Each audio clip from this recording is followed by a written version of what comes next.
அனைவருக்கும் வணக்கம். நாங்கள் ஏற்கனவே குறிப்பிட்டது போல் இன்று இலங்கையின் தென்கிழக்காக ஒரு வளிமண்டல குழப்பம் உருவாகியுள்ளிருக்கிறது.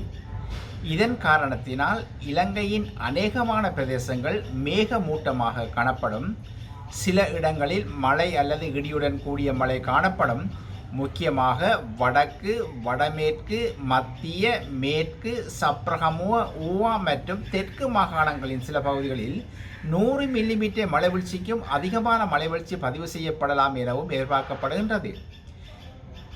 பொதுமக்கள் இந்த இடி மின்னல் தாக்கத்திலிருந்து ஏற்படும் சேதங்களை குறைத்துக் கொள்ளும் பொருட்டு தேவையான முன்னெச்சரிக்கை நடவடிக்கை மேற்கொள்ளுமாறும் கேட்டுக்கொள்ளப்படுகின்றார்கள்.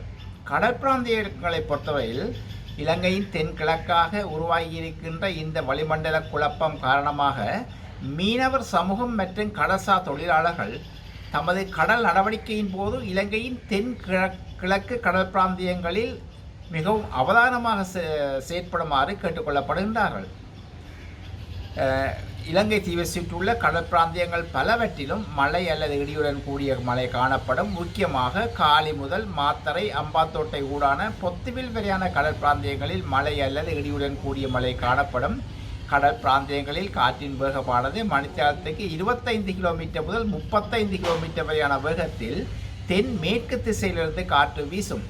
இந்த காற்றின் வேகமானது சில சந்தர்ப்பங்களில் காலி முதல் மாத்தறை, அம்பாத்தோட்டை ஊடான பொத்துவில் வரையான கடல் பிராந்தியங்களில் மணித்தளத்துக்கு 50 கிலோமீட்டர் வரை அதிகரித்து வீசக்கூடும்.